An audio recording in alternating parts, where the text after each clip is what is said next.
حضرت عبداللہ بن عمر رضی اللہ تعالی عنہ کی روایت ہے کہ حضور صلی اللہ علیہ وآلہ وسلم کا ارشاد کہ اللہ اس امت کو کبھی بھی گمراہی پہ اکٹھا نہیں کرے گا. ذرا بڑی توجہ سے سننا، میں تو ابھی ساری گمراہی گنا رہا ہوں اور اللہ یہ کہہ رہا ہے کہ اللہ اس امت کو کبھی گمراہی پہ اکٹھا نہیں فرمائے گا. اور فرمایا جماعت پہ اللہ کا ہاتھ ہے، فرمایا جماعت پہ اللہ کا ہاتھ ہے، تم سواد اعظم کی اتباع کرو. جدھر تم مسلمانوں کی کثرت ہے نا، گناہگار صحیح، بھولے بھٹکے صحیح، الجھے ہوئے بالوں والے صحیح، پھٹی ہوئی جوتیوں والے صحیح، گرسنا شکل صحیح، پیٹ خالی صحیح، مگر یہ اصلی مسلمان، یہ سواد اعظم ہے، یہ اجماع ہے، یہ امت رسول اللہ ہے. فرمایا سواد اعظم کی اتباع کرو، جو ان سے علیحدہ ہوا گویا آگ میں گرا.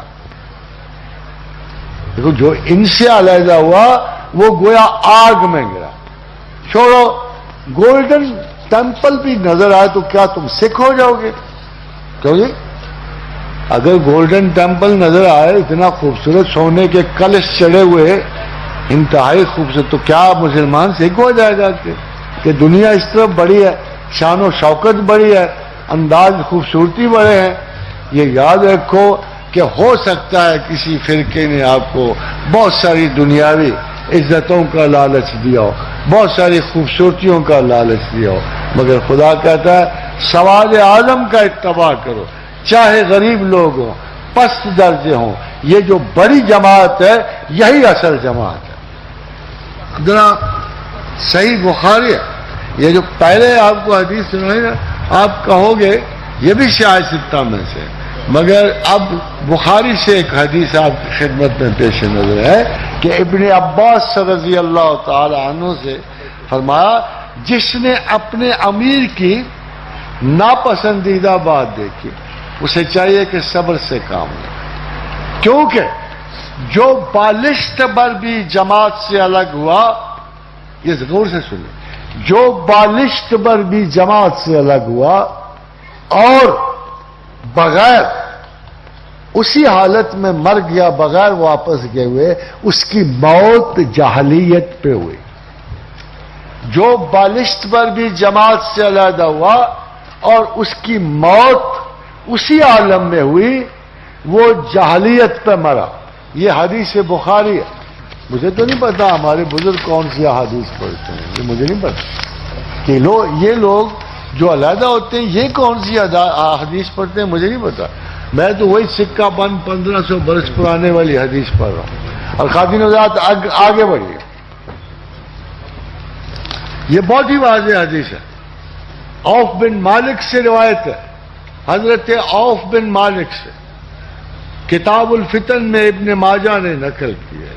نبی صلی اللہ علیہ وآلہ وسلم نے فرمایا یہود 71 فرقوں میں بٹے، نصارہ 72 میں بٹے، خدا کی قسم میری امت 73 میں بٹے. اب بتا جب یہ جملہ بولا جائے تو اس سے مراد ہوتی ہے کہ یہود بڑے فرقوں میں تقسیم، عیسائی ان سے زیادہ فرقوں میں تقسیم، اور میری امت، فرمایا میری امت ان سے زیادہ طبقوں میں بٹے گی. ہمارے ہاں تو ہر گلی کوچے میں ایک فرقہ ہے، ہم بڑی آسانی سے نکال سکتے ہیں. ایک فرقہ ہر گلی کوچے میں پڑا ہوا ہے، ہر بازار میں ایک فرقہ ہے. بلکہ ہوتے ہوتے میرے خیال ہے پاکستان مملکت خدادار فرقہ جات ہو جائے، اتنی زیادہ فرقے ہو. مگر فرمایا جن میں سے ایک کے سوا باقی سب دوزخ میں جائیں گے.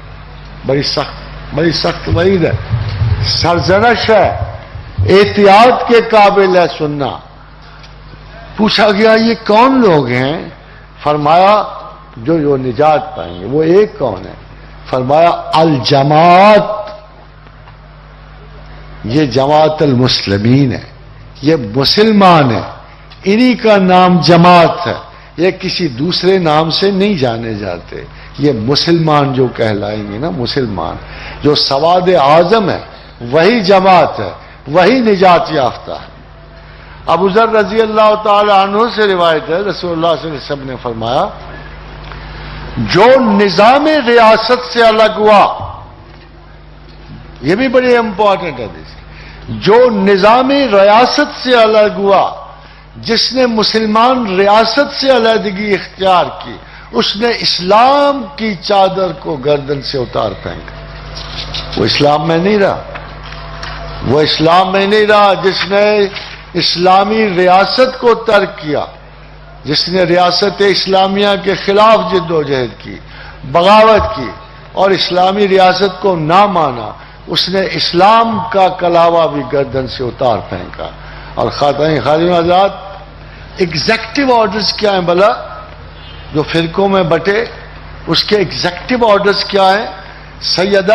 سیدنا الفجا بیان کرتے ہیں جو شخص تمہارے پاس آئے اور حالت یہ ہے کہ تم وہ سب متحد ہو اور وہ تمہارے اتحاد کو توڑنے کا ارادہ رکھتا ہو یا تمہاری جماعت کو متفرق کرنے کا ارادہ رکھتا ہو، اس کو قتل کر۔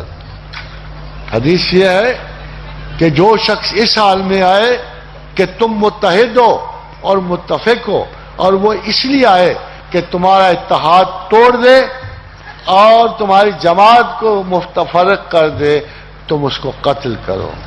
سیدنا حذیفہ بن یمان کی حدیث ہے، بڑی خوبصورت حدیث۔ فرماتے ہیں کہ پوچھا اس خیر کے بعد کوئی شر ہوگا؟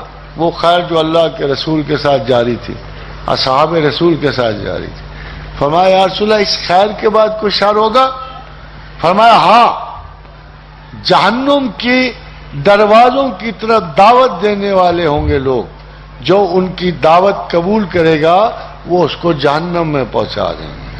میں نے عرض کیا یا رسول اللہ صلی اللہ علیہ وسلم ان کے کچھ اوصاف تو بتائیے، ہم ان کو پہچانیں گے کیسے؟ سیدنا حذیفہ بن یمان نے کہا، فرمایا وہ ہماری قوم کے لوگ ہوں گے، ہماری طرح کے لوگ ہوں گے، ہماری ہی زبان میں باتیں کریں گے۔ تو میں نے عرض کی کہ اگر اس وقت کو پا لوں تو مجھ پہ کیا لازم ہے، میں کیسے بچوں ان سے؟ فرمایا مسلمین کی جماعت اور ان کے امام کو لازم پکڑنا۔ مسلمین کی جماعت، میں نے عرض کی اگر جماعت اور امام نہ ہو تو پھر کیا کروں؟ اگر جماعت بھی نہ ہو، امام بھی نہ ہو تو یا رسول اللہ پھر کیا کروں؟ فرمایا ان سب فرقوں سے الگ ہو جانا۔ پھر غور کرو، ان سب فرقوں سے الگ ہو جانا، تمہیں درخت کی جڑیں چبانی پڑ جائیں یہاں تک کہ تمہیں اس حالت میں موت آ جائے۔ سب فرقوں سے علیحدہ ہو جانا یہاں تک کہ تمہیں موت آ جائے، اور تمہیں درختوں کی جڑیں بھی اگر چبانی پڑے تو کسی فرقے میں شریک نہ ہونا اور جماعت کو ترک نہ کر۔ عذر بڑھے خاتون و حضرات، ہمارے پاس عذر بڑھے، ہمارے پاس اتنے عذر ہیں۔ پوچھا اب راستے کا طریقہ کیا ہے کہ یا رسول اللہ اگر یہ جماعت تقسیم ہوگی 73 میں امت تو ہم کس راستے پہ چلیں گے؟ فرمایا یہ وہ جماعت ہوگی جو اس راستے پہ چلے گی جس پر میں اور میرے اصحاب ہوں گے۔ اگر آپ اصحاب مشکوک کر دو، حدیث رسول مشکوک کر دو، اللہ کے رسول کو مشکوک کر دو، آپ نے خدا کو مشکوک کر دیا، قصہ تمام ہوا، مذہب سے نجات ہوئی، سیکولرزم کی جنت آپ کو نصیب ہوگی، نہ اللہ نہ رسول۔ پھر